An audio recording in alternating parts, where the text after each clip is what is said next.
नमस्कार, मैं डॉक्टर संतोष आपका स्वागत करता हूं आज के इस नए यूट्यूब के वीडियो में।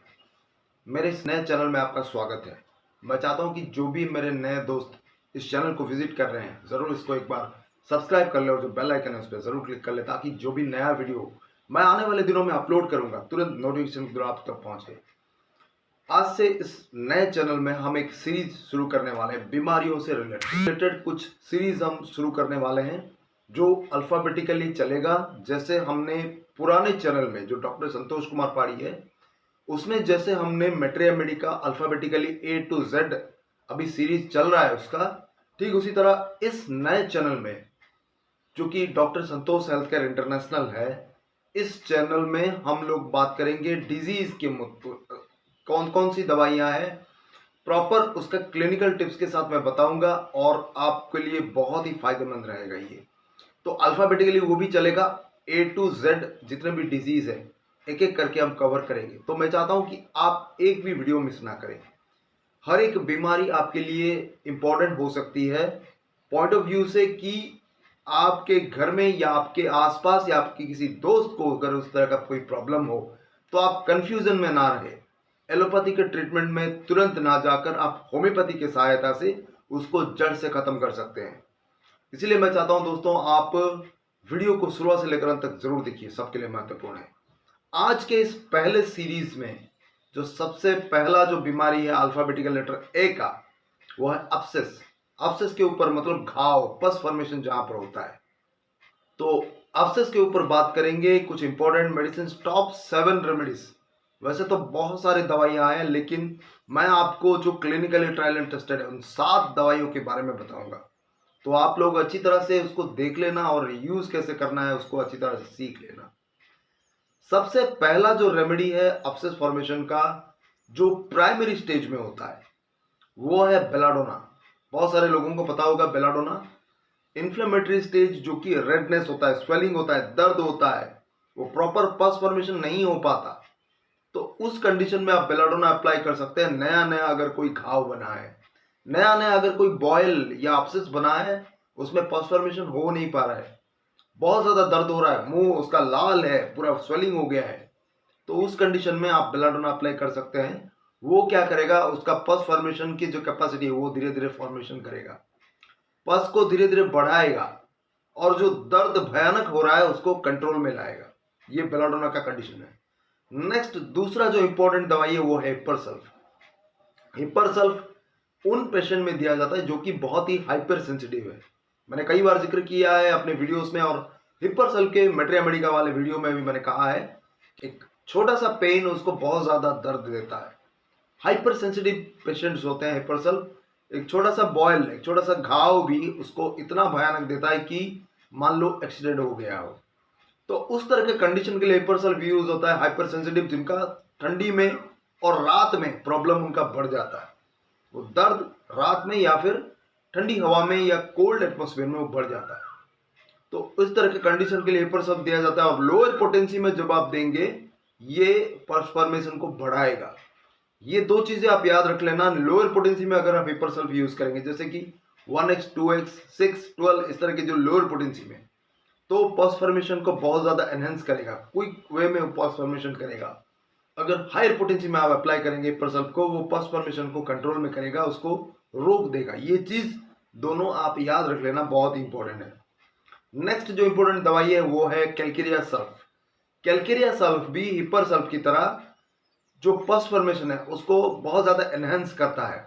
जो एब्सेस, जो बॉयल, जो घाव, पस फॉर्मेशन उसमें लॉन्ग टाइम तक बना रहता है, जैसे कि एनाल एब्सेस में, एनाल फिशर में, गम बॉयल में, दांत के अंदर जो कैविटी में, वो दांत के रूट में जो एब्सेस हो जाता है, डेंटल एब्सेस, वो लंबे समय तक रहता है, बना रहता है, कितने भी आप एंटीबायोटिक ले लो वो कम नहीं होता।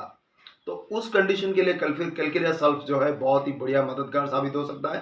लोअर पोटेंसी में जो कि 12x 30x या फिर 6 12 30 में आप यूज करिए, उसको तुरंत कंट्रोल में लाएगा। फिर नेक्स्ट इंपॉर्टेंट रेमेडी है साइलिशिया। साइलिशिया जैसे आपको पता होगा कि आमतौर पर घाव को सूखने के लिए ये मदद करता है। मान लो कोई अब्सेस बहुत ज्यादा पस फॉर्मेशन हो गया है, वो फूट गया है, और उसके बाद उसको रिकवर करने के लिए आप साइलिशिया दे सकते हैं। साइलिशिया 200 या फिर 1 m देने से उस पस फॉर्मेशन के जो इन्फेक्शन है उस इन्फेक्शन को तुरंत में कंट्रोल करेगा और उस घाव को भरने में मदद करेगा। ये चीज आपको याद रख लेना है। जो हिपरसल के बाद अगर लोअर पोटेंसी में फट गया वो घाव, अब से पूरा पस सीवियर होके फट गया, उसके बाद उसको रिकवर करने के लिए साइलिशिया दिया जाता है। ये चीज आपको याद रख लेना है, दोनों कॉम्प्लीमेंट्री आपस में, ठीक है। नेक्स्ट जो इंपॉर्टेंट मेडिसिन है वो है मैक्सॉल। मैक्सॉल में आमतौर पर जितने भी ग्लैंड्स होते हैं बॉडी में, चाहे वो एक्जिला हो, टॉन्सिल हो या फिर ग्रॉइन एरिया हो, ठीक है, तो उन ग्लैंडुलर स्वेलिंग में, ग्लैंडुलर अब्सेस में बहुत ज्यादा मदद करता है, उसको कंट्रोल में लाता है। और आमतौर पर उसका जो पस होता है वो ग्रीनिश होता है, लाइट ग्रीन की तरह होता है, जो ब्लैंड तरह कहा जाता है। और ये प्रॉब्लम खास करके रात में बढ़ जाता है, क्योंकि ये एक एंटीसिफिलिटिक मेडिसिन है, रात के समय उसका प्रॉब्लम बढ़ जाता है। ये चीज आपको याद रखना है। जितने भी ग्लैंड से रिलेटेड हो, टॉन्सिल या ग्रॉइन एरिया में कोई भी जो हमारे लिम्फ नोड्स होते हैं वहां पर अगर अब्सेस हो गया तो बहुत ही बढ़िया काम करता है, ठीक है। ये हुआ मर्कसॉल। तो आइडेंटिफाई फीचर आपको याद रखना पड़ेगा ताकि आप अलग अलग तरीके से याद रख सकें। नेक्स्ट जो इंपॉर्टेंट रेमेडी है वो है लैकेसिस। लैकेसिस आमतौर पर जो अब्सेस होता है उसमें अगर पॉइजनस इफेक्ट आता है, कुछ पॉइजनस, कुछ टॉक्सिक सब्सटेंसेस अंदर गया है और उसके कारण वो अब्सेस हुआ है, तो उस चीज के लिए आप लैकेसिस यूज कर सकते हैं। लैकेसिस भी आप लोअर पोटेंसी से स्टार्ट करके फिर धीरे धीरे हायर पोटेंसी में ले सकते हैं, उसको रिपीट नहीं करना, ये चीजें कॉमन है। नेक्स्ट इंपॉर्टेंट आता है 7वां रेमेडी जो है वो है आर्निका।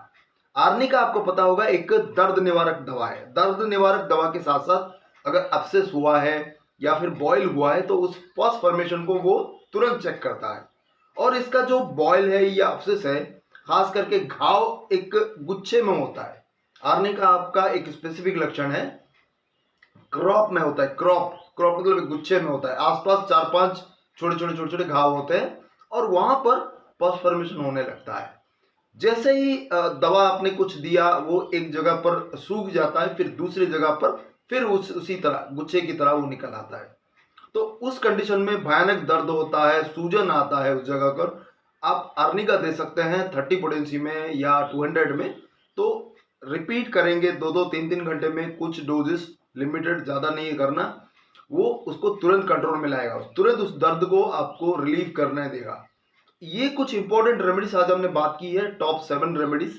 इसके अलावा रस्टॉक्स है, फॉस्फोरस है, अंटिमटाट है, पाइरोजेन है, पल्सेटिला है, ऐसे बहुत सारी दवाइयां हैं जो कि अब्सेस के लिए काम कर सकता है। लेकिन ये 7 रेमेडीज क्लिनिकली हम लोग ज्यादा इस्तेमाल करते हैं जब भी किसी भी तरह का केस आए, अब्सेस, बॉयल या फिर इस तरह के केसेस का, ठीक है। वो चाहे किसी भी जगह पर हो, डेंटल अब्सेस हो, एनल फिशर हो, फिस्टुला हो, ठीक है। तो इस तरह के जो अब्सेस, पस फॉर्मेशन कहीं पर भी होता है, पिलोनिडल साइनस है, तो बहुत ज्यादा इस्तेमाल होता है इसका, ये 7 रेमेडीज का। आप हमेशा याद रखना, अपने घर में रखना, अपने घर में या फिर आस पड़ोस में किसी को भी हो तो आप इसको सजेस्ट कर सकते हैं।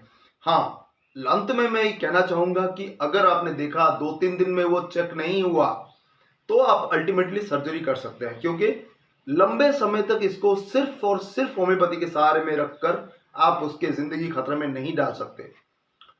2-3 दिन आपने देखा कुछ भी कंट्रोल में नहीं आ रहा है, कुछ भी चेंजेस नहीं आ रहा है, तो उसके बाद आप उसको सर्जरी करा सकते हैं और सर्जरी करा के वो पस को आप ड्रेन कर सकते हैं। और उसके बाद सूखने के लिए तो बहुत सारी दवाएं हैं, एलोपैथी का भी ले सकते हैं, होम्योपैथी का भी ले सकते हैं, बहुत सारी दवाएं हैं, तो उसका भी आप इस्तेमाल कर सकते हैं। लेकिन जान को खतरे में नहीं डालना, सिर्फ और सिर्फ होम्योपैथी को इस संदर्भ में आप यकीन नहीं कर सकते, क्योंकि बहुत सारे अब्सेस ऐसे होते हैं जो कि सर्जिकल केसेस होते हैं। मैंने कई बार अपने वीडियोस में कहा है कि जितने भी सर्जिकल केसेस है, जितने भी इमरजेंसी केसेस है, वहां पर आप सिर्फ और सिर्फ होम्योपैथी का जो उसके ऊपर यकीन नहीं कर सकते, जान को खतरा कर सकता है। लेकिन जितने क्रॉनिक डिजीज होते हैं, डायनामिक डिजीज होते हैं, उनके लिए आप सिर्फ और सिर्फ होम्योपैथी का सहारा ले सकते हैं। सिर्फ होम्योपैथी आपको वो डायनामिक क्योर देगा।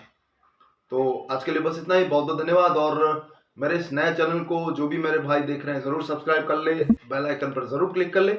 और जो मेरे पुराने दोस्त देख रहे हैं वो एक लाइक करें, अपने दोस्तों के साथ ज़रूर शेयर करें ताकि होम्योपैथी का प्रचार और प्रसार हो। बहुत बहुत धन्यवाद। नमस्कार।